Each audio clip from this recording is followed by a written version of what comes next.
আল্লাহ রাব্বুল আলামিন সূরাতুল ইব্রাহিমের 7 নম্বর আয়াত 13 নম্বর পারার 15 নম্বর পৃষ্ঠার মধ্যে বলেন, ও পৃথিবীর মানুষেরা, ও আমার বান্দা বান্দিরা, তোমরা সর্ব অবস্থায় আমার নিয়ামতের শুকরিয়া আদায় করো।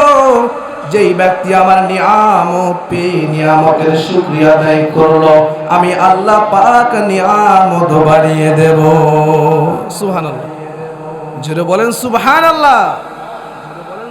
সম্মানিত উপস্থিতি, আল্লাহ রাব্বুল আলামিন বললেন, ও আমার বান্দারা, তোমরা যদি আমার নিয়ামত পেয়ে নিয়ামতের শুকরিয়া আদায় করো, এই যে এটা জান্নাতের বাগান, জান্নাতের বাগান সবাই বুঝতে পারে না। দেখেন রাস্তাঘাটে কত মানুষ, ঠিক কিনা বলেন, বাজার ঘাটে গল্প গুজব করতেছে। আল্লাহ রাব্বুল আমিন আপনাকে আমাকে ভালোবেসে আদর করে যত্ন করে ভালোবাসে বিদায় আল্লাহ রাব্বুল আমিন আপনাকে আমাকে জান্নাতের বাগানে বসার সুযোগ করে দিয়েছেন, ঠিক কিনা? এটা সবচেয়ে বড় নিয়ামত যে আল্লাহ রাব্বুল আমিন আমাদেরকে জান্নাতের বাগানে বসার তৌফিক দান করেছেন। বলেন সুবহানাল্লাহ, চিৎকার দিয়ে বলেন সুবহানাল্লাহ। সম্মানিত উপস্থিতি, আল্লাহ রাব্বুল আমিন বললেন, ইন্না আযাবি লাশাদীদ।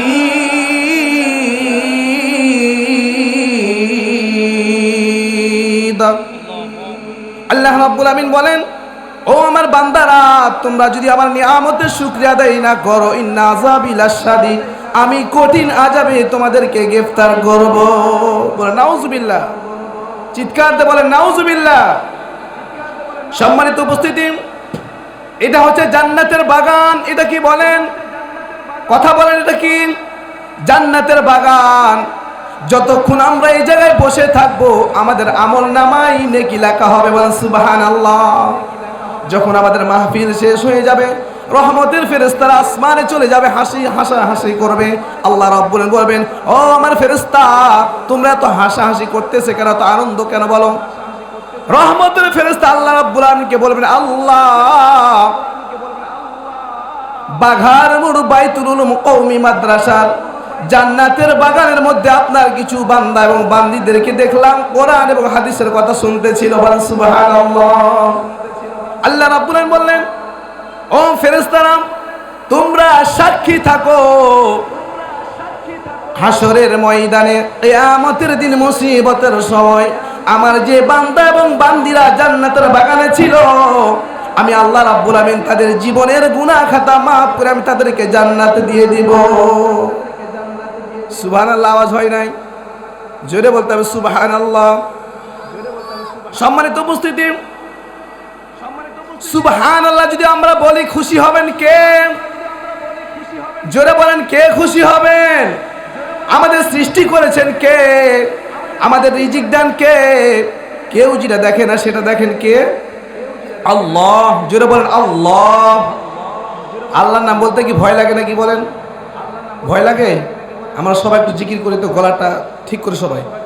লা ইলাহা ইল্লাল্লাহ, লা ইলাহা ইল্লাল্লাহ, লা ইলাহা ইল্লাল্লাহ।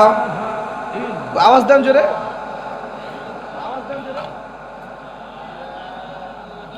লা ইলাহা ইল্লাল্লাহ, জোরে লা ইলাহা ইল্লাল্লাহ, লা ইলাহা ইল্লাল্লাহ। জোরে বলেন, জোরে।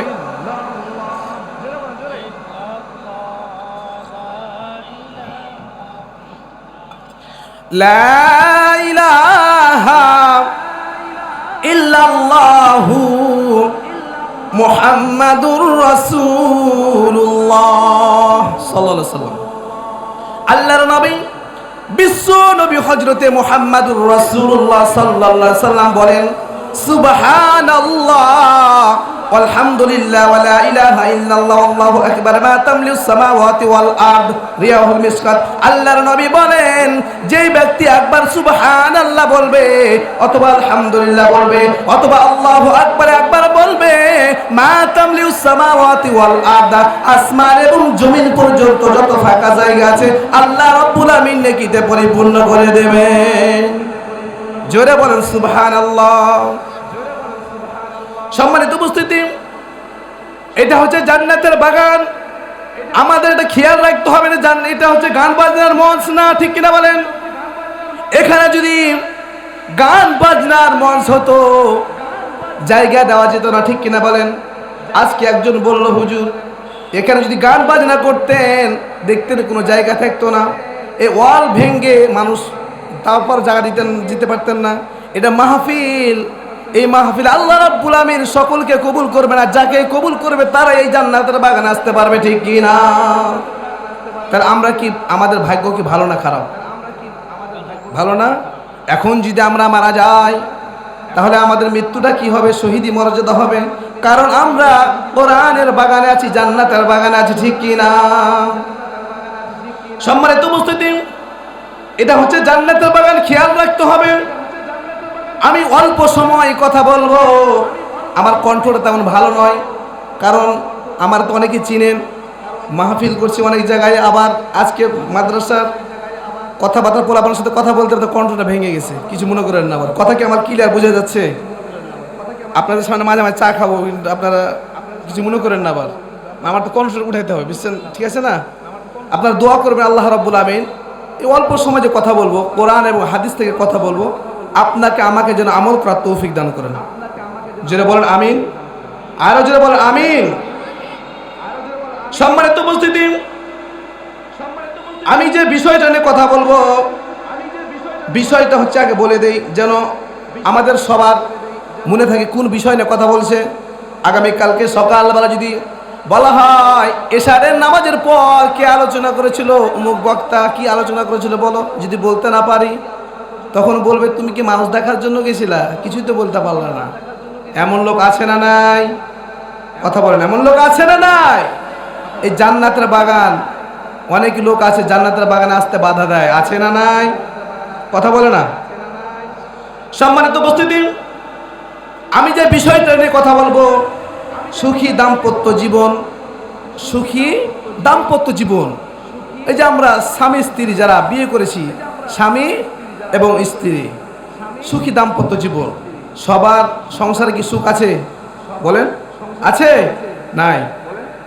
যারা আল্লাহ এবং আল্লাহ রসুলকে ভালোবাসে, দুইটি জিনিস আঁকড়ে ধরেছে, দাও হলি কোরআন এবং সুন্নাহ।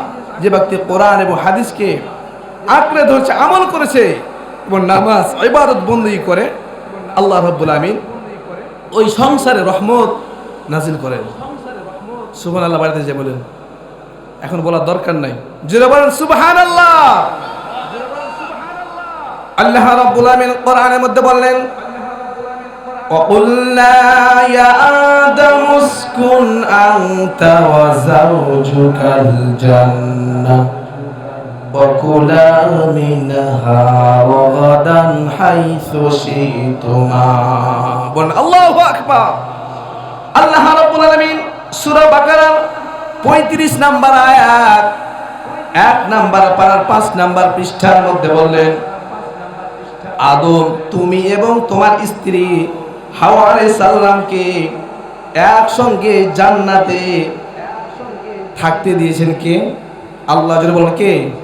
আল্লাহ রাব্বুল আলামিন বললেন, ও আমার বান্দা, আদম এবং হাওয়া আলাইহিস সালামকে সর্বপ্রথম আল্লাহ রাব্বুল আলামিন আদমকে সৃষ্টি করলেন। কাকে বলেন? আদমের বাবা নাই, মাও নাই। দেখেন আল্লাহ রাব্বুল আলামিন বাবা মা ছাড়া সৃষ্টি করতে পারেন কিনা? কথা বলে না। আল্লাহ রাব্বুল আমিন যখন আদম আলাইহিস সালামকে সৃষ্টি করলেন, আদম আলাইহিস সালামকে ভালো লাগে না, একলা ঘোরাফেরা করতেছে, ভালো লাগে না। আদম আলাইহিস সালাম বলতেছে, আল্লাহ একাই তো আমাকে ভালো লাগে না, আমার সঙ্গী দেন। আল্লাহ রাব্বুল আমিন আদমের বাম পাজের হাড় দিয়ে হাওয়া আলাইহিস সালামকে সৃষ্টি করলেন। বলে সুবহানাল্লাহ। সম্মানিত উপস্থিতি, আদম আলাইহিস সালামকে যখন সৃষ্টি করলেন, তার সঙ্গী হাওয়া আলাইহিস সালামকে সৃষ্টি করলেন। আমরা যদি মনোযোগ দিয়ে কথাগুলো শুনি, শুনে ভালো লাগবে, আর যদি মনোযোগ দিয়ে না শুনি তাহলে আমাদের ভালো লাগবে না, ঠিক কি না? কথা বলেন, ঠিক কি না? সম্মানিত উপস্থিতি, কোরআন থেকে কোনো বিষয় যদি কেউ শুনতে চাও, 5টি জিনিস লক্ষণীয়। কয়টি জিনিস? যদি বলেন কয়টি জিনিস? তাফসিরে মাজহারি কাজী সানাউল্লাহ পানিপক্তি রহিমাহুল্লাহ বলেছেন, সেই কিতাবের মধ্যে লিখেছেন, কোরআন থেকে কোনো বিষয় যদি শুনতে চাও, জানতে চাও, 5টি জিনিস লক্ষণীয়। 1 নাম্বার হচ্ছে শুদ্ধ তেলাওয়াত। 1 নাম্বার কি বললাম? যেটা বলো 1 নাম্বার কি? শুদ্ধ তেলাওয়াত। 2 নাম্বার হচ্ছে অর্থ। 2 নাম্বার কি? অর্থ। আর 3 নাম্বার হচ্ছে শানে নুজুল। 3 নাম্বার শানে নুজুল। 4 নাম্বার হচ্ছে বাস্তব ব্যাখ্যা। 5 নাম্বার ওখান থেকে যা শিখলাম এই শিক্ষা নিয়ে বাড়ি যে আমল শুরু করা। আর 5 নাম্বার হচ্ছে যা শিখবো আমরা শুধু শুনলেই হবে না, আমল নিতে শুনতে হবে, ঠিক কি না? আমরা যারা এখানে বসে রয়েছি আমরা নিয়ত করব আখেরি মোনাজাত হবে, তখন ওই সময় যাব, এর আগে আমরা উঠবো না। মনে থাকবে ইনশাল্লাহ। যদি কারোর প্রয়োজন থাকে, যারা বিড়ি সিগারেট খান তারা চলে যান, মেহেরবানি করে বিড়ি সিগারেট খেয়ে চুপ করে এসে বসে পড়বেন। এখন অনেকেই তো বিড়ি সিগারেট খায় কি খায় না? নেশা উঠে গেলে তো তাদের বসে থাকা যাবে না। যাদের প্রয়োজন তারা চলে যাবেন, সিগারেট বিড়ি খেয়ে আবার এসে পড়বেন। বিড়ি সিগারেট কী দিয়ে বানায় জানেন? তামাক দিয়ে। কি দিয়ে? তামাক। এরা রাস্তায় শুকাতে দেয়, কুত্তা বিড়ায় ওখানে প্রস্রাব করে টয়লেট করে, ওগুলো ঝেড়ে প্যাকিং করে পাঠিয়ে দেয়, আর আমরা সুদ টান দিই। ঠিক কিনা বলেন? কথা বলেন না, ঠিক কিনা? সম্মানিত উপস্থিতি, আমি অন্য দিক যাব না। আমি যেহেতু একটা বিষয় নিয়ে কথা বলবো, সে বিষয়টা আমরা যদি মনোযোগ দিয়ে শুনি, আমার যদি শুনতে ভালো লাগবে। যদি আমরা মনোযোগ দিয়ে যদি না শুনি তাহলে শুনতে ভালো লাগবে না। তারা বলেন, সর্বপ্রথম আল্লাহ রাব্বুল আলামিন কাকে সৃষ্টি করেছেন? হযরত আদম আলাইহিস সালাম। কাকে বলেন? হযরত আদম আলাইহিস সালামকে সৃষ্টি করলেন। সৃষ্টি করার পর আল্লাহ রাব্বুল আলামিন জান্নাতে পাঠিয়ে দিলেন, যাও তোমরা জান্নাতে চলে যাও। আল্লাহ রাব্বুল আলামিন বলছেন, তাফসিরে কাসিরের মধ্যে পাবেন, তাফসির ইবনে কাসিরের মধ্যে আছেন, আল্লাহ রাব্বুল আলামিন বলেছেন, তোমরা জান্নাতের মধ্যে থাকো, সুন্দর সুন্দর খাবার খাও, তোমাদের খাবারের ব্যবস্থা করা হয়েছে, যা চাইবা তাই পাইবা, কিন্তু ওই গাছের নিকট যাইবা না। ওই গাছের নিকট যদি যাও তোমাকে জান্নাত থেকে বের করে দেওয়া হবে। হাওয়া আলাইহিস সালাম এই মানুষ কি করলো? স্বামীকে বললো, স্বামী চলে যায়, একটু দেখে আসি। একটা মুরব্বী মানুষ, দাঁড়িয়ালা মানুষ বলতেছে, আসেন এখানে এমন একটা ফল আছে, এই ফল খেলে কখনো কি করবে না, খিদা লাগবে না। মহিলা মানুষ, বুঝতেই পারছেন, সে কি করলো? ওই গাছের নিচে যা ফল খেয়ে ফেললো। আল্লাহ রাব্বুল আলামিন জান্নাত থেকে তাদেরকে বের করে দিলেন। সম্মানিত উপস্থিতি, আল্লাহ রাব্বুল আলামিন বললেন, ও আমার বান্দা, তুমি জান্নাতের মধ্যে থাকো, জান্নাত থেকে বের হইবা না, ওই গাছের নিকট কখনো যাইবা না। কিন্তু আদম এবং হাওয়া আলাইহিস সালাম একটা ভুল করলো, সেটা গাছের মধ্যে যাওয়া নিষেধ করেছিল, তারপরে ওই গাছের মধ্যে গিয়েছিল, ঠিক কি না?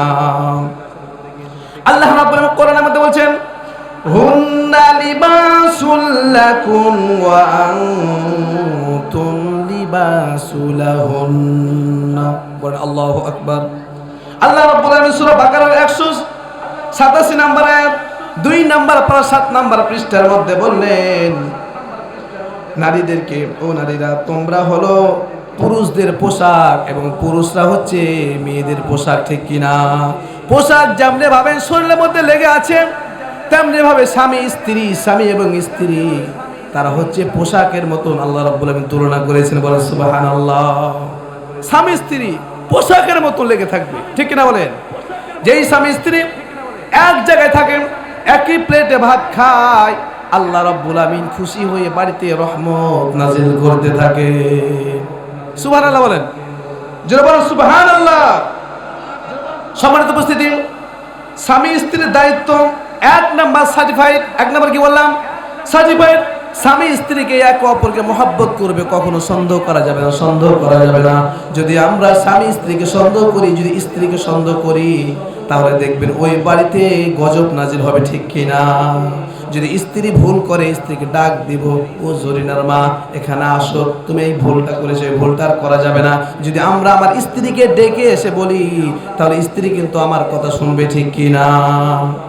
অনেক পুরুষ মানুষ আছে, স্ত্রী যদি ভুল করে সাথে সাথে তারে পিটায়, এমনকি বাড়ি থেকে বের করে দেয়। আছে না নাই? কথা বলেন না, আছে না নাই? তাহলে 1 নাম্বার সার্টিফাইড, মানে একে অপরকে মহব্বত করবো, ভালোবাসবো। 2 নম্বর বলা হয়েছে ঝগড়া করা যাবে না। কি করা যাবে না বলেন? ঝগড়া করা যাবে না। ঝগড়ার একটা গল্প শুনি, মনে পড়ে গেল। ওয়াজ নসিহত শোনার পর ওয়াজ শেষ করে বাসার মধ্যে রওনা দিল, ফোন দিয়ে বলতেছে স্ত্রীকে, ও জরিনার মা, শুরু করার আগে বাড়ির দরজাটা খুলে দিও। বাসার মধ্যে যখন রওনা দিল, বাসার দরজাটা খুলে দিল, স্ত্রীকে বলতেছে শুরু করার আগে ডাইনিং টেবিলে খাবারের ব্যবস্থা করে দাও, শুরু করার আগে ফ্যানটা দিয়ে দাও। স্ত্রী তো রেগে গেছে, কি পেয়েছো শুরু করার আগে মানে বলতে এই যে তো শুরু হয়ে গেল, ঠিক না বলেন? মানে কি শুরু হয়ে গেল? ঝগড়া শুরু হয়ে গেল। কি শুরু হয়ে গেল বলেন? ঝগড়া। এমন ঝগড়া শুরু হলো, ঝগড়া করতে করতে ইবলিস তাকে এমন জায়গা নিয়ে গেল, দেখবে লাস্টে যায় কি করলো, স্বামী স্ত্রী তালাক হয়ে যায়। ঠিক কিনা বলেন? কথা বল না, ঠিক কিনা? হাদিসের মধ্যে আসছে ইন্না ইবলিসা ইয়াদাউ আরশাহু আলাল মা। ইবলিসের সঙ্গপঙ্গরা তারা সাগরের মাঝখানে থাকে এবং অন্য যে সকলকে দাওয়াত দেওয়া হয় কি তোমরা যাও, যে যেখানে যাবা মানুষদেরকে বিপদে ফেলবা, মানুষদের খারাপ পথ নিয়ে যাবা। একজন বলতেছে, বলো তুমি কি করেছো? বলতেছে একজন মাহফিল শুনতে যাইতেছিল, তারে আমি টেনে নিয়ে তারে চায়ের দোকানে বসিয়ে দিয়েছি। আর একজন বলতেছে তুমি কি করেছো বলো? বলতেছে আমি একজন মানুষ নামাজ পড়তে যাবে, তাকে নামাজ থেকে বিরত থেকে আমি তার এই বাজারের মধ্যে নিয়ে গেছি। বলতেছে না, হইল না। আর একজন বলতেছে তুমি কি করেছো বলো? আর একজন বলতেছে আমি এমন জায়গায় ঝগড়া লাগিয়ে দিয়েছি, স্বামী স্ত্রীর মধ্যে ঝগড়া করতে করতে তাদের তালাক হয়ে গেছে। বলে নাউজুবিল্লাহ। কথা বলে নাউজুবিল্লাহ। ইবলিস শয়তান বলতেছে তুমি একটা কাজের কাজ করেছো, এই যে তুমি একটা ভালো পুরস্কার আমি তোমার দিয়ে দিলাম। নাউজুবিল্লাহ বলেন। সে একটা কি করেছে, এমন ঝগড়া করতে করতে তার স্ত্রী তালাক হয়ে গেছে। তার ইবলিসের যে বড় লিডার সে বলতে তুমি একটা ভালো কাজ করেছো, যাও তোমার আমি একটা উপহার দিলাম। নাউজুবিল্লাহ বলেন। সম্মানিত উপস্থিতি, এমন ঝগড়া করবো না, ঝগড়া করতে করতে যেন তালাক পর্যন্ত চলে যায়। রাসূল কারীম সাল্লাল্লাহু আলাইহি ওয়াসাল্লাম এবং আয়েশা সিদ্দিকা রাদিয়াল্লাহু তাআলা আনহা তারাও ঝগড়া করেছিলেন, ঠিক না বলেন? একদিন রাসূল কারীম সাল্লাল্লাহু আলাইহি ওয়াসাল্লাম এবং আয়েশা সিদ্দিকা রাদিয়াল্লাহু তাআলা আনহা ঝগড়া করেছিলেন। ঝগড়া করে আল্লাহর নবী বলেন, ও আমার প্রাণপ্রিয় স্ত্রী, আমরা যে ঝগড়া করেছি আমাদের একটা মিট করার দরকার আছে না নাই? বলতেছে হ্যাঁ দরকার আছে। তাহলে ওমরকে ডাক দেই।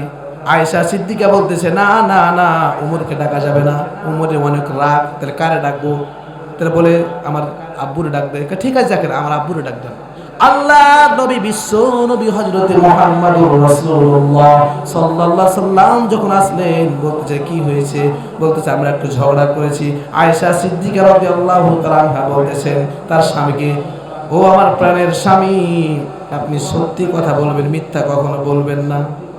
এই কথা যখন বলছে, আল্লাহর নবী রেগে তার গালে একটা থাপ্পড় দিয়ে বসায় দিয়েছে। থাপ্পড় যখন দিয়ে যায়, আয়েশা সিদ্দিকা খুব সুন্দরী রূপসী ছিলেন, তার দুইটা গাল লাল টুকটুক হয়ে গেছে। যখন থাপ্পড় দেয় আল্লাহর নবী, যখন থাপ্পড় দেয় রাসূল করিম সাল্লাল্লাহু আলাইহি সাল্লাম কি করলেন? তারে পিছনে নিয়ে আসলেন, পিছনে নিয়ে এসে তোর বাঁচিয়ে দিলেন। বলে সুবহানাল্লাহ। আয়েশা সিদ্দিকা বলতেছে আপনি আমাকে মায়ের খাওয়ালেন, আবার আমার বাঁচাই দিলেন, আপনি এমন মোহাম্মদ। তার দুনিয়াতে এত আনন্দ করতেছেন, বাহির থেকে তার বাবা এসে খুশি হয়ে গেছে, মাশাআল্লাহ মাশাআল্লাহ, এত সুন্দর কথা। আনন্দ মুহূর্তে আমারও ডাক দিন। বলে সুবহানাল্লাহ।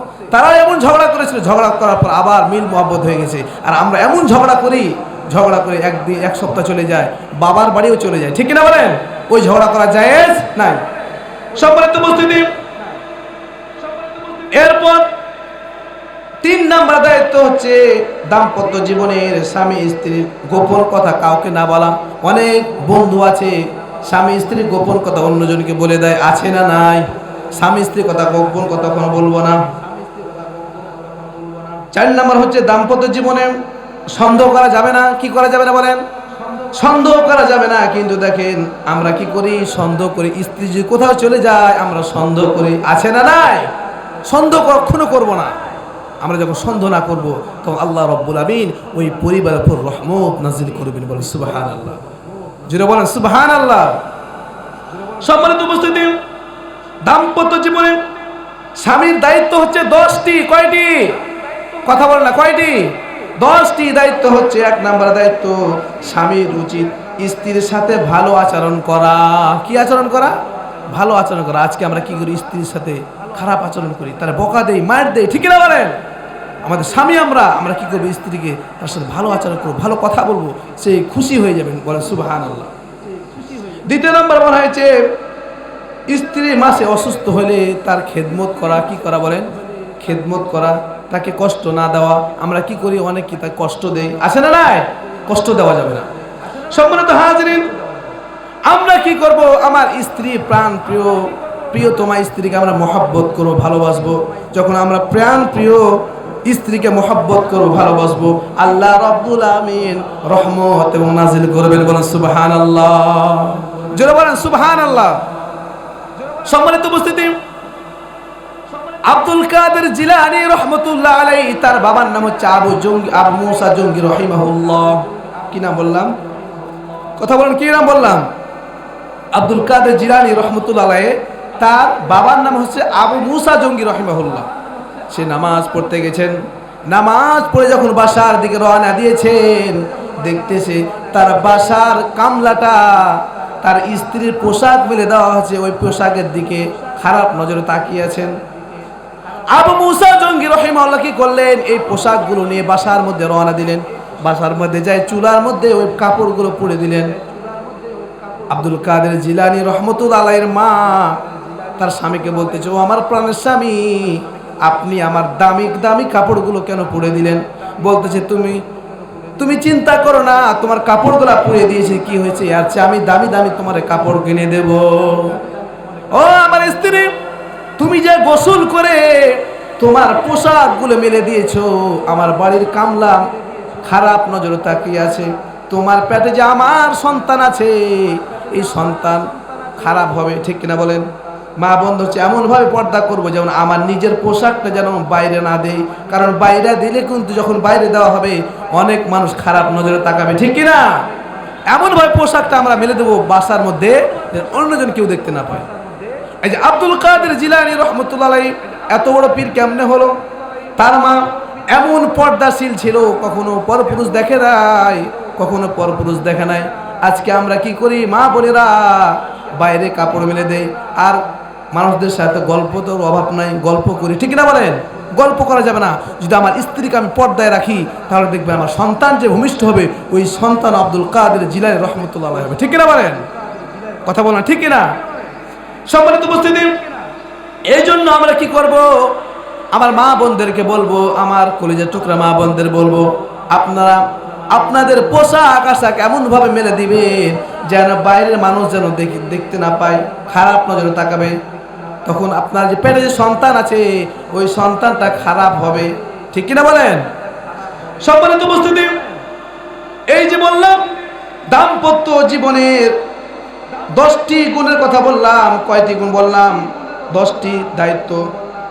3 নম্বর হচ্ছে স্ত্রীর বৈধ কাজে স্বাধীনতা দেওয়া, অবৈধ কাজে না। স্ত্রী যদি বলে আমি মাহফিল শুনতে যাব, তারা অনুমতি দিবেন, আর স্ত্রী যদি বলে আমি বাজারে যাব, তারা অনুমতি দিবেন না।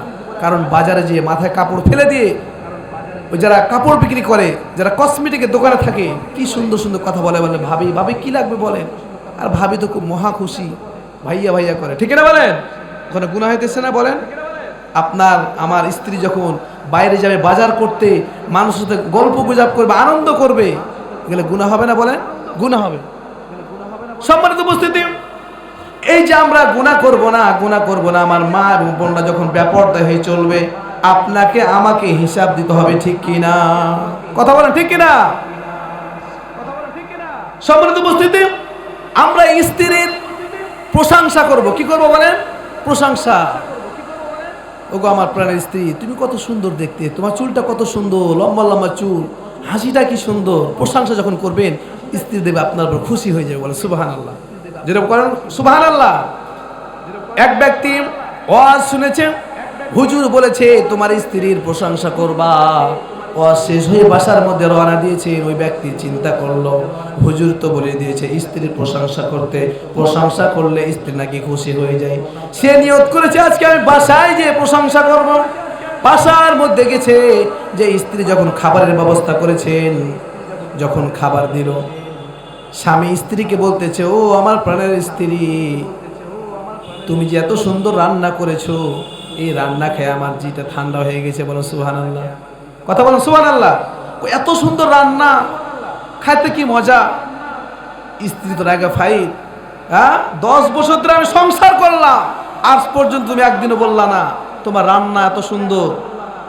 আজকে তুমি রান্নার প্রশংসা করতেছো। আমি আজকে রান্না করি নাই, পাশের বাড়ির ভাবির তরকারি নিয়ে এসেছি।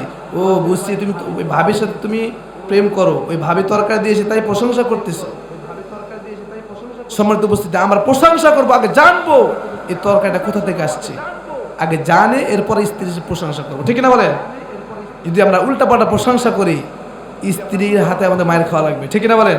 আমরা অনেক পুরুষ আছি স্ত্রীর হাতে মায়ের খায়, আছে না নাই? কথা বলেন, আছে না নাই? স্ত্রীর হাতে মায়ের খায়, আফসোস স্ত্রী আমাকে মারে। আমি কেমন যুবক, আমি কেমন পুরুষ হলাম কি স্ত্রীর হাতে মায়ের খাবো? এমন ভাবে স্ত্রীর সাথে ব্যবহার করবেন আপনাকে যেন সম্মানও করে এবং ভয়ও করে, ঠিক না বলেন? এমন ভালোবাসে না, ভালোবাসতে বাসতে মাথায় উঠাই দিবেন, লাস্টে কিন্তু মায়ের খাওয়া লাগবে, ঠিক না বলেন? স্ত্রীকে আমরা মহব্বত করবো, ভালোবাসবো, তার প্রশংসা করব, সুযোগ বুঝে প্রশংসা করব, তাহলে আল্লাহ রাব্বুল আমিন খুশি হয়ে আমাদের বাড়িতে রহমত নাজিল করবেন। বলেন সুবহানাল্লাহ, জোরে বলেন সুবহানাল্লাহ।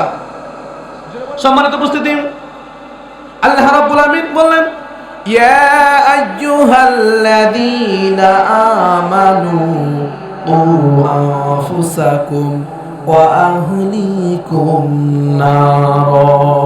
বলেন আল্লাহু আকবার। আল্লাহ রাব্বুল আমিন সূরা তাহরিমের 6 নম্বর আয়াত 28 নম্বর পারার 19 নম্বর পৃষ্ঠার মধ্যে বললেন, হে ঈমানদার লোকেরা, তুমি নিজে জাহান্নাম থেকে বাঁচো এবং তোমার আহাল পরিবার পরিবর্গকে জাহান্নামের আগুন থেকে বাঁচাও। বল সুবহানাল্লাহ। আমি নিজে নামাজ পড়ি, আমার স্ত্রী, আমার কন্যা সকলে নামাজের দায়িত্ব দেব, দাওয়াত দেব। সবাই যখন নামাজ আদায় করবে আল্লাহ রাব্বুল আমিন খুশি হয়ে যাবেন। বলে সুবহানাল্লাহ। আমরা অনেকে আছি নামাজ পড়ি, মসজিদে যাই, কিন্তু আমার স্ত্রী নামাজ পড়ে না, আমার যুবক ছেলেটা নামাজ পড়ে না, যুবতী মেয়েটাও নামাজ পড়ে না। আমরা কখনো দাওয়াত দিলাম না, ঠিক কিনা বলেন?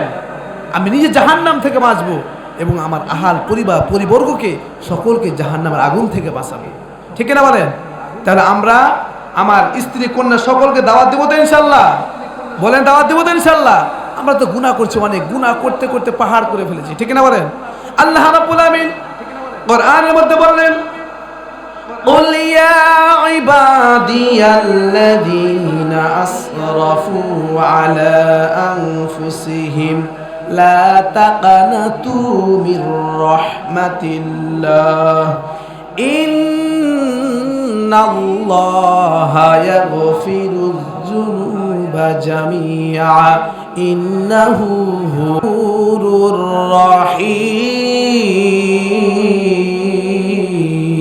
الرحيم। চিৎকার দিয়ে বলেন আল্লাহু আকবার। আল্লাহ রাব্বুল বললেন, ও পৃথিবীর মানুষরা, তোমরা গুনাহ করেছো, গুনাহ করেছো, গুনাহ করতে করতে পাহাড় ফেলেছো। ও আমার বান্দারা, ও আমার বান্দিরা, গুনাহ করতে করতে তোমার কলবটারে ময়লা আবর্জনা করে ফেলেছো। তুমি যদি খালেস নিয়তে তওবা করো, মাফ চাও, আমি আল্লাহ রাব্বুল আমিন তোমার সমস্ত গুনাহ খাতা মাফ করে দেব। সুবহানাল্লাহ, জোরে বলেন। মনে হচ্ছে কবরস্থান, এটা কি কবরস্থান নাকি? বলেন। সামনে নির্বাচন আসছে হুজুর, এখন চিল্লা যাবে না, চিল্লায় যদি কণ্ঠটা ভেঙে দেই তাহলে মিছিলে কিন্তু আমার নেবে না, আমি চাও খাইতে পারবো না, ঠিক না বলেন? সামনে নির্বাচন আছে, আমরা বলবো অমুক ভাইয়ের চরিত্র ফুলের মতন পবিত্র, নামাজ নাই এক ওয়াক্ত, ঠিক না বলেন? নামাজ নাই, কালাম নাই, অমুক ভাইয়ের চরিত্র বলে নাকি ফুলের মতন পবিত্র। নামাজ তো কখনো পড়বে না। এখন নেতা খেতারা অজু ছাড়াই নামাজ পড়বে, দেখবেন অজু নাই, দেখছি জামাত। এমনও নেতা আছে জোহরের নামাজ 2 বার 3 বার করে পড়ে। কয়বার? মানুষকে তো দেখাইতে একজন নেতা নামাজ পড়ে, এই জন্য তারা কি করে জানেন? আর জোহরের নামাজ, আসরের নামাজ কখনো ভুল করে 2 বার 3 বার পড়ে ফেলে। তখন বলে, নেতা সাহেব আপনি তো নামাজ পড়ছেন। ও আচ্ছা, আমার স্মরণ ছিল না। কি ছিল না? স্মরণ ছিল না। আমরা নেতা এমন নেতা করব যেই নেতা আল্লাহ ওয়ালা, ঠিক না বলেন? সম্মানিত উপস্থিতি, এটা হচ্ছে স্বাধীন বাংলাদেশ। এই যে মাহফিলে আমরা কথা বলতেছি, আমরা ইতিপূর্বে অনেক মাহফিলে দেখছি বক্তা কথা বলে, কথা বলতে বাধা দেয়, এমন আছে না নাই? এই জমিনটা কার? কথা বলেন, জমিনটা কার? এই জমিনটা হচ্ছে আল্লাহ। আসমানের মালিক হচ্ছে আল্লাহ, জমিনের মালিক আল্লাহ। আল্লাহ রাব্বুল আলামিন বলেছেন আমার বান্দারা, আমার জমিন, আমার আসমান, আইন চলবে হচ্ছে আমার, ঠিক না বলেন? আইন চলবে আল্লাহ। আল্লাহ রাব্বুল আলামিন যে কোরআন অনুযায়ী যখন আমার দেশ চলবে, তখন দেখবেন মা বোনের সবাই পর্দাশীল, সবাই নামাজি হয়ে যাবে। আল্লাহ রাব্বুল আলামিন বাংলাদেশকে ছোটখাটো জান্নাতের বাগান বানিয়ে দিবেন। সুবহানাল্লাহ, জোরে বলেন সুবহানাল্লাহ। সম্মানিত উপস্থিতি, একজন মহিলা সাহাবী, একটা মহিলা সাহাবী বিবাহ করবে। বিবাহের একটা চমৎকার ঘটনা, মনোযোগ দিয়ে শুনবেন। একটা মহিলা সাহাবী কি করবেন? বিবাহ করবেন।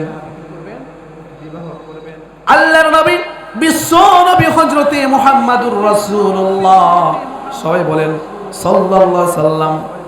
আল্লাহর নবীকে বলেন, ইয়া রাসূলুল্লাহ, ইয়া হাবিবাল্লাহ, আমি বিবাহ করতে চাই। ওগো নবী, আমার জন্য একটা ছেলে দেখেন। কি দেখেন? ছেলে দেখেন, সে বিবাহ করবে। আল্লাহর নবী বললেন, মারে তুমি যে বিবাহ করবা, কেমন ছেলে নিবা বলো, কিছু শর্ত থাকলে আমারে বলো। ওই মহিলা সাহাবী বললেন, ইয়া রাসূলুল্লাহ, ইয়া হাবিবাল্লাহ, আমি বিবাহ করব। বিবাহ করা যে ছেলে আমাকে বিবাহ করবে, তার আমি 3টা শর্ত দেব। কয়টা? জোরে বলেন কয়টা? 3টা শর্ত দেব। 1 নাম্বার শর্ত হচ্ছে, যে যুবক আমাকে বিবাহ করবে তারে প্রতিদিন নামাজ পড়তে হবে। কি পড়তে হবে? প্রতিদিন গভীর রাত্রে এবং সারা রাত তাকে নামাজ পড়তে হবে। প্রতিদিন সারা রাত। সারা রাত কি নামাজ পড়া যাবে বলেন? কথা বলে নামাজ পড়া যাবে? বলছে যেই যুবক আমার বিবাহ করবে তার সারা রাত নামাজ পড়তে হবে। 2 নম্বর শর্ত হচ্ছে, যেই যুবক আমার বিবাহ করবে তাকে প্রত্যেক রাত্রে একটা করে কোরআন খতম করতে হবে।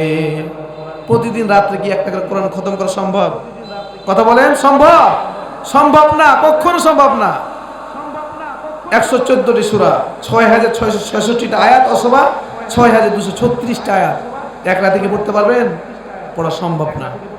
3 নাম্বার শর্ত হচ্ছে, যে যুবক আমাদের বিবাহ করবে তাকে প্রতিদিন রোজা রাখতে হবে। প্রতিদিন কি রাখা লাগবে বলেন? রোজা। প্রতিদিন কি রোজা রাখতে পারবেন? সম্ভব। রমজান মাসে 1 মাস রোজা রাখি, শরীর তো এমনি ক্লান্ত হয়ে যায়, 30 দিন রোজা রাখি। আর বলার শর্ত দিয়েছে কি? প্রতিদিন রোজা রাখতে হবে। শর্ত কয়টা? কথা বলেন কয়টা? 1 নম্বর শর্ত কি? সারা রাত নামাজ পড়তে হবে। 2 নম্বর শর্ত কি? প্রত্যেক রাত্রে কোরআন খতম করতে হবে। আর 3 নম্বর শর্ত হচ্ছে প্রতিদিন রোজা রাখতে হবে। যখন এই শর্ত দিলেন, আল্লাহর নবী, বিশ্ব নবী হযরতে মুহাম্মাদুর রাসূলুল্লাহ সাল্লাল্লাহু আলাইহি সাল্লাম বললেন, ও মা, তুমি যে শর্ত দিয়েছো এই শর্তওয়ালা যুবক তো পাওয়া যাবে না। মক্কা মদিনার মধ্যে খবর হয়ে গেল, কেউ যদি সুন্দরী রূপসী মহিলা সাহাবীকে বিবাহ করতে যাও, 3টা শর্ত দেওয়া হয়েছে। হযরত আবু বকর, হযরত ওমর, হযরত উসমান, হযরত আলী রাদিয়াল্লাহু তাআলা সবাই বসা অবস্থায় সবাই তো চিন্তায় পড়ে গেল, এমন যুবক কোথায় পাওয়া যায়? সারা রাত নামাজ পড়বে, প্রত্যেক রাত্রে কোরআন খতম করবে, আবার প্রতিদিন রোজা রাখবে, এরকম যুবক তো পাওয়া যাবে না। হঠাৎ করে একটা যুবক দাঁড়িয়ে গেলেন, বললেন, ইয়া রাসূলুল্লাহ, ইয়া হাবিবাল্লাহ, আমি এই 3টা শর্ত মেনে ওই মহিলা, সুন্দরী রূপসী সাহাবী মহিলাকে বিবাহ করতে চাই। সুবহানাল্লাহ, সুবহানাল্লাহ বলেন। এই যে 3টা যে শর্ত দিল, আমাদের মধ্যে যে একজন যে হাত উঠায় দাঁড়ায় বলে আমি 3টা শর্ত মেনে বিবাহ করতে চাই, আপনার অবাক হয়ে যাবেন না? বলেন সম্ভব 3টা শর্ত মেনে বিবাহ করা? কথা বলেন না কেন? সম্ভব না। আল্লাহর নবী, বিশ্ব নবী হযরতে মুহাম্মাদুর রাসূলুল্লাহ সাল্লাল্লাহু আলাইহি সাল্লাম ওই যুবককে ডাক দিলেন, হে যুবক, তুমি যে বিবাহ করবা 3টা শর্ত দিয়েছে, তুমি কি 3টা শর্ত শুনেছো? বলতেছি, ইয়া রাসূলুল্লাহ, ইয়া হাবিবাল্লাহ, আমি 3টা শর্ত মনোযোগ দিয়ে শুনেছি, আপনি চিন্তা করেন না, আমি বিবাহ করতে চাই। আল্লাহর নবী, বিশ্ব নবী হযরতে মুহাম্মাদুর রাসূলুল্লাহ সাল্লাল্লাহু আলাইহি সাল্লাম ওই মহিলা সাহাবীকে ডাক দিলেন, মারে, তোমার জন্য আমি তোমার জন্য যুবক ছেলে পেয়েছি, যে তুমি যে 3টা শর্ত দিয়েছিলে ওই 3টা শর্ত মেনে সে বিবাহ করতে যায়। সুবহানাল্লাহ বলেন, জোরে বলেন সুবহানাল্লাহ। সম্মানিত উপস্থিতি, যুবক আসলেন। যুবক আসার পর ওই মহিলা সাহাবী বললেন, ইয়া রাসূলুল্লাহ, হাবিবাল্লাহ, আপনি কি যুবককে বলেছেন? বলছে হ্যাঁ বলেছি, সে রাজি বিবাহ করতে। ওই মহিলা সাহাবী বললেন, ইয়া রাসূলুল্লাহ, হাবিবাল্লাহ, ওই যুবকের সাথে আমার বিবাহ পড়িয়ে দেন। আল্লাহর নবী, বিশ্ব নবী হযরতে মুহাম্মদুর রাসূলুল্লাহ সাল্লাল্লাহু আলাইহি সাল্লাম ওই যুবকের সাথে তারে বিবাহ পড়িয়ে দিলেন। সুবহানাল্লাহ। শর্ত কয়টা? জোরে বলেন কয়টা? 3টা শর্ত দিয়েছে। সম্মানিত উপস্থিতি, আজকে বাসর রাত, তার তো 3টা শর্ত, আমল শুরু হয়ে যাবে। বাসর রাত্রে সে দেখতেছে লাখ টেনে টেনে ঘুমায়, কোরআন শব্দ পড়েই নাই, আবার সকালবেলা মজার মজার খাবার খায়, রোজা তো রাখে নাই। ওই মহিলা সাহাবী নিজের মনে মনে বলতেছেন, এই যুবক তো 3টা শর্ত দিয়ে আমাকে বিবাহ করেছে, সে তো নামাজও পড়ে না, কোরআনও পড়ে না, সে রোজাও রাখে না। সে মনে করতেছে যেহেতু আজকে প্রথম দিন, আজকে যাক, পরে বলবো, 1 দিন 2 দিন চলে যায়, 7 দিন পার হয়ে যায়, ওই যুবক কোনো আমল করে না। ওই মহিলা সাহাবী আল্লাহর নবী, বিশ্ব নবী হযরতে মুহাম্মদুর রাসূলুল্লাহ সাল্লাল্লাহু আলাইহি সাল্লামকে বিচার দেওয়ার জন্য রওনা দিলেন। আল্লাহর নবীকে বললেন, ইয়া রাসূলুল্লাহ, ইয়া হাবিবাল্লাহ, ও নবীজি, 3টা শর্ত দিয়ে যে আমাকে বিবাহ করেছে, ওই যুবক তো নামাজ পড়ে না, সে প্রতিদিন রাত্রে ঘুমায়। আল্লাহর নবী যুবককে ডাক দিলেন, হে যুবক, তুমি ঘুমাও কেন? তুমি তো আমল করো না। ওই যুবক বলতেছে, ইয়া রাসূলুল্লাহ, ইয়া হাবিবাল্লাহ, আমি তো 3টা শর্ত প্রতিদিন আমল করি। সুবহানাল্লাহ বলেন। যুবক বলতেছে আমল করি, আর মহিলা সাহাবী কি বলতেছে? আমল করেন। আপনারা আমার কথা বুঝেন না? স্বামী বলতেছে আমল করি, আর স্ত্রী কি বলতেছে? আমল করি না। স্ত্রী বলছে সে আমলই করে না, সারা রাত ঘুমায়, সকালবেলা মজার মজার খাবার খায়, আর স্বামী বলতেছে না, আমি প্রতিদিন আমল করি।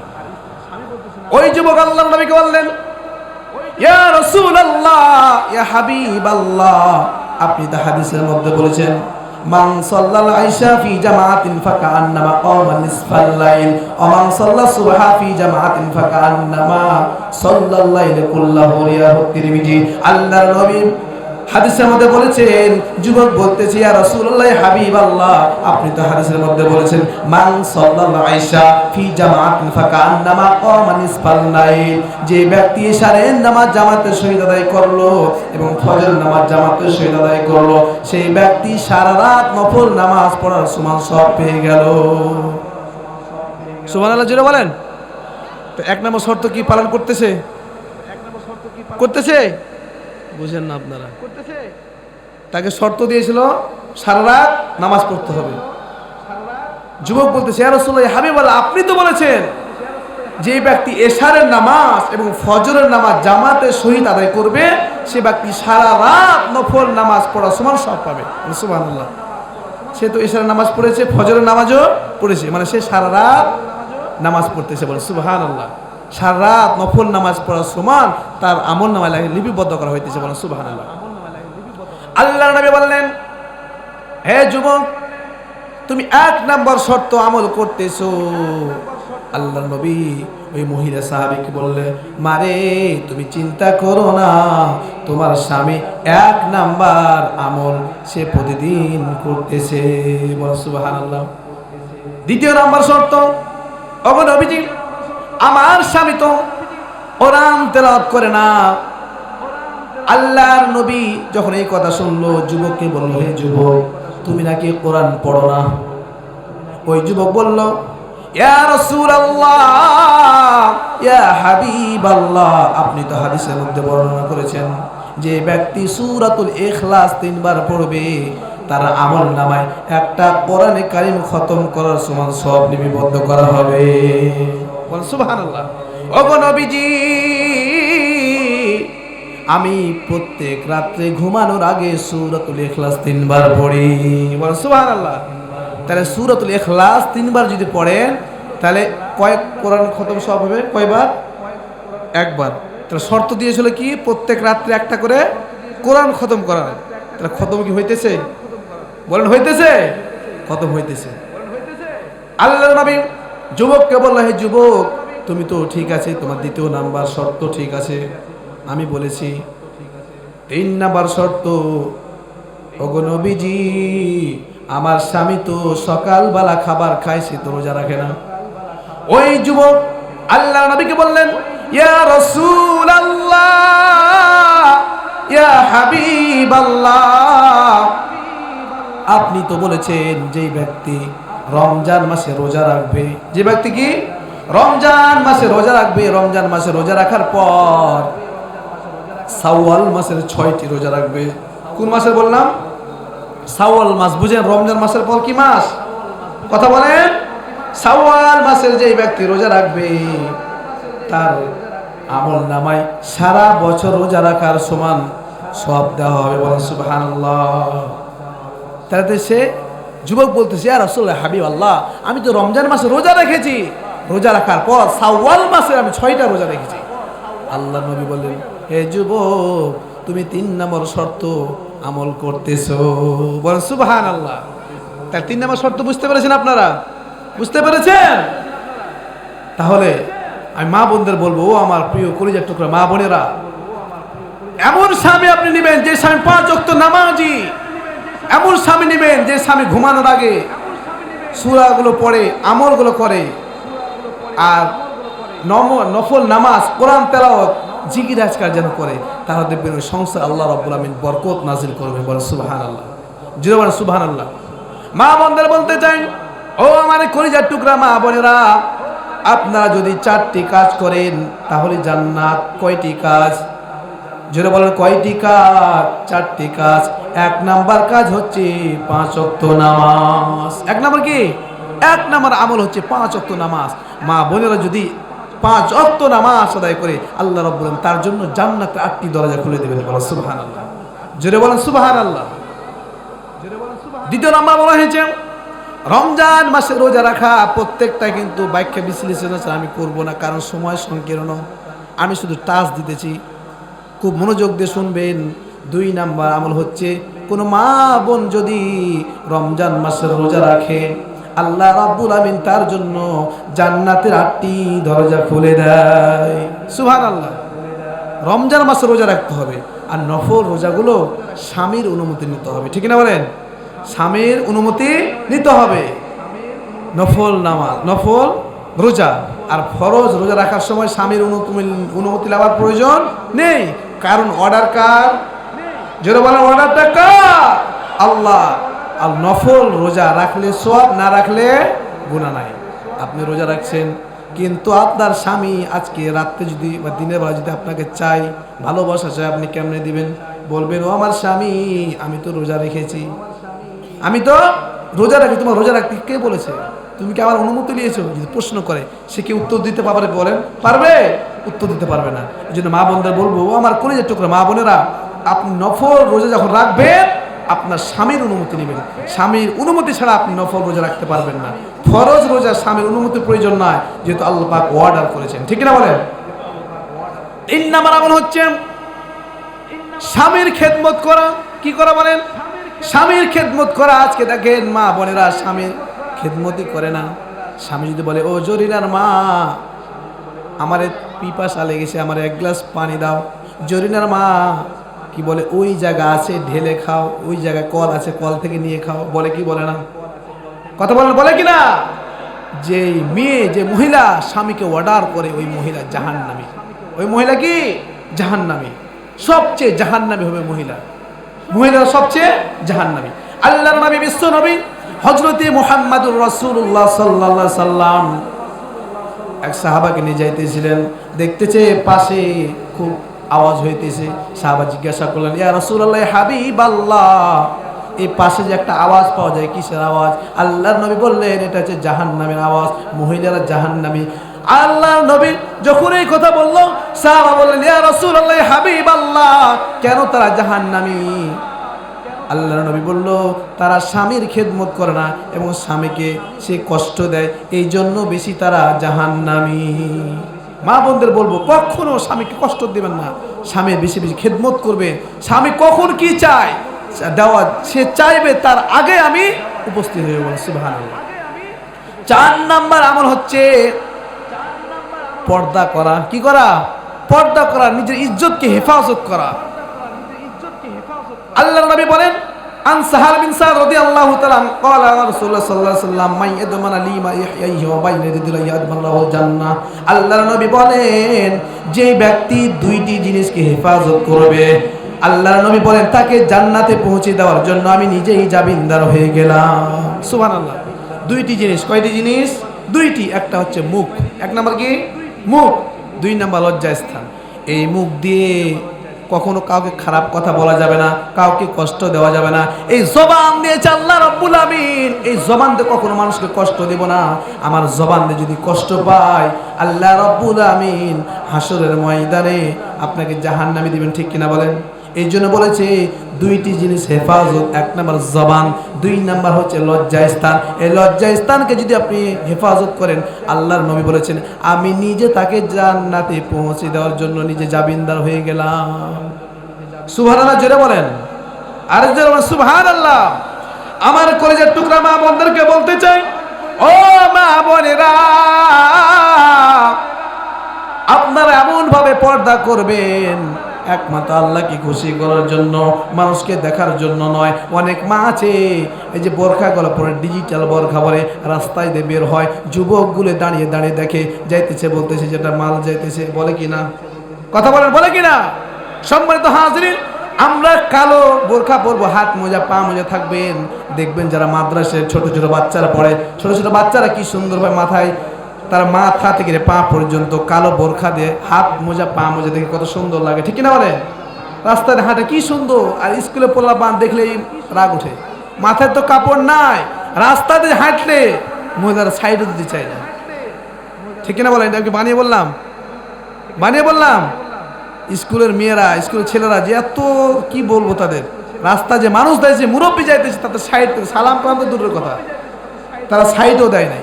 তাদের আদব শিক্ষা দেওয়া হয় না। এই যে মাদ্রাসাগুলোতে আদব কায়দা সব কিছু শিক্ষা দেওয়া হয়। ঠিক কিনা বলেন? এই জন্য আমাদের বাচ্চাদেরকে আমরা মাদ্রাসায় যে ভর্তি করি, দেখবেন তাদের আখলাক, চরিত্র, আমল আখলাক সব কিছু ভালো থাকে। ঠিক কিনা বলেন? আপনি যাবেন, মুরব্বী মানে আসসালামু আলাইকুম দিয়ে আপনাকে রাস্তা সাইড দিয়ে দেবেন, সুবহানাল্লাহ। কিন্তু স্কুলের বাচ্চারা কখনো আপনাকে সাইড দেবে না, গল্পই করতে থাকবে। সম্মানিত উপস্থিতি, এরপর বলা হয়েছে স্বামী স্ত্রীর 5 নাম্বার হচ্ছে কি করব, তাদের কি করতে হবে, বেশি বেশি করে স্ত্রীর প্রশংসা করতে হবে। কিসের প্রশংসা করবো বলেন? কার প্রশংসা করব? স্ত্রী। যেটা বলেন কার? স্ত্রীর প্রশংসা করবো। যদি স্ত্রীর প্রশংসা করি, স্ত্রী খুশি হয়ে যাবেন, বলেন সুবহানাল্লাহ। আর যেটা বলেন সুবহানাল্লাহ। সম্মানিত উপস্থিতি, আমরা যদি স্ত্রীকে বেশি মহব্বত করি, ভালোবাসি, তাহলে দেখবেন স্ত্রী নামাজ পড়ে পড়ে দোয়া করবেন, আল্লাহকে বলবেন, আল্লাহ আমার স্বামী আমাকে কত মহব্বত করে ভালোবাসে, যা চাই তাই দেয়, আল্লাহ গো আমার স্বামীকে ভালো রাখেন, সুস্থ রাখেন। এইভাবে দোয়া করবে। এইভাবে যখন দোয়া করবে, আল্লাহ রাব্বুল আমিন এই দোয়াটা কবুল করে নেবেন, বলেন সুবহানাল্লাহ। আর যদি বলেন সুবহানাল্লাহ। সম্মানিত উপস্থিতি, স্বামী স্ত্রী একসাথে জান্নাতে যাবেন 4টি কাজ করলে। কয়টি কাজ? কথা বলেন, কয়টি কাজ? 4টি কাজ যদি করেন, স্বামী স্ত্রী একসাথে জান্নাতে যাবেন। 1 নাম্বার, পুরুষ নারীকে মহারানা দিবে। কি দিবে? পুরুষ নারীকে কি দিবে বলেন? মহারানা দিবে। আর আমরা কি করি? যৌতুক নেই। কি নেই বলেন? যৌতুক নেই কি নেই না? আমরা কি মোহর দেই? এখন যদি আপনাদের বলি, বলেন তো আপনার বিবাহ করেছেন, নগদ মোহর দিয়ে কে বিয়ে করেছেন? হাত উঠাতে পারবেন আপনারা? পারবেন? সম্মানিত উপস্থিতি, বিবাহ করব, মোহর দিয়ে বিবাহ করব। যৌতুক হচ্ছে হারাম। যৌতুক কি বলেন? কথা বলেন, যৌতুক কি?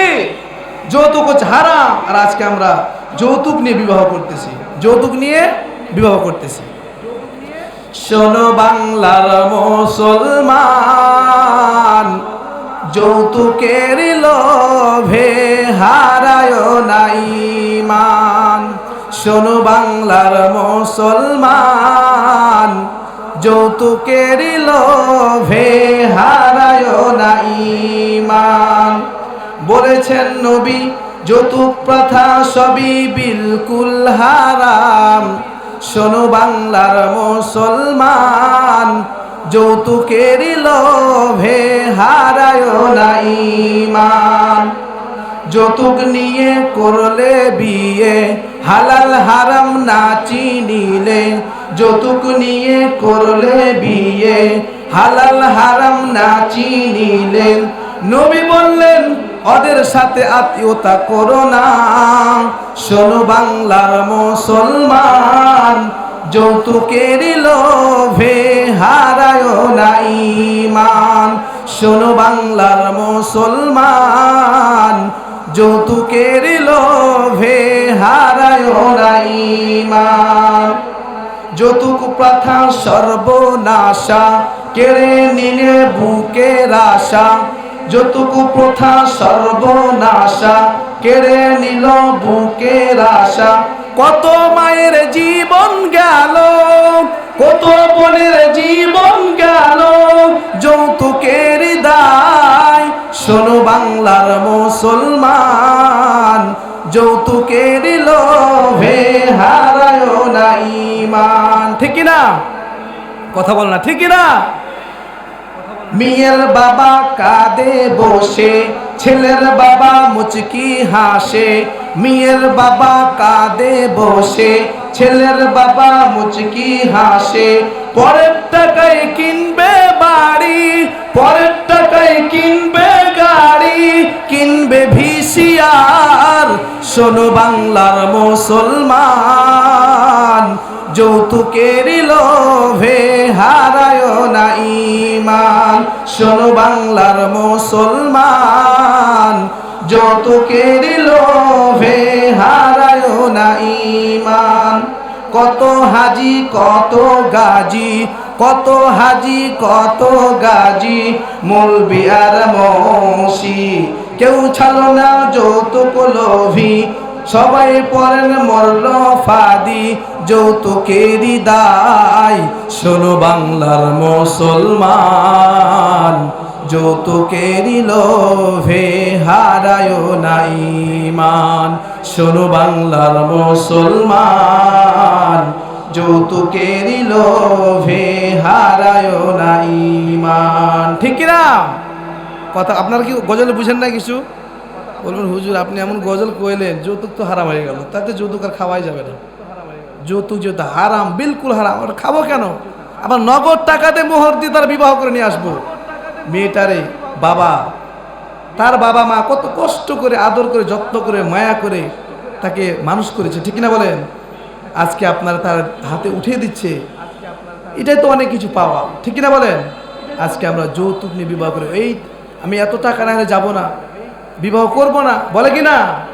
আমরা নিয়ত করে, বিশেষ করে যুবক ভাইদেরকে বলবো, যুবক ভাইরা আমরা প্রতিজ্ঞা করব, নিয়ত করব, আমি বিবাহ করব, 1 টাকাও যৌতুক নেব, বলেন যৌতুক নিব না। আর মুরব্বীরা আমার সামনে যারা আছেন, আপনাদের যাদের সন্তান আছেন, আপনারা নিয়ত করেন, বলেন আমার সন্তানকে আমি বিবাহ দেব, 1 টাকাও যৌতুক ছেলে দিয়ে বিবাহ করব, নিব না, ঠিক না বলেন? দিবেন নাকি হুজুর? কি কোন আপনি? কত আশায় রয়েছি, বিবাহ দিলে পারে বাড়ি করব 5 তলা বিল্ডিং, একটা গাড়ির দরকার, ছেলেকে নিয়ে ঘুরবো, ঠিক না বলেন? সম্মান তোমার প্রিয় কলেজের টুকরা ভাই ও বাবাজিরা, আমরা নিয়ত করব 1 টাকা আমরা যৌতুক নেব না। যৌতুক যেহেতু হারাম, বিলকুল হারাম, আমরা যৌতুক নিয়ে বিবাহ করব না। সম্মানিত উপস্থিতি, এরপর বলা হয়েছে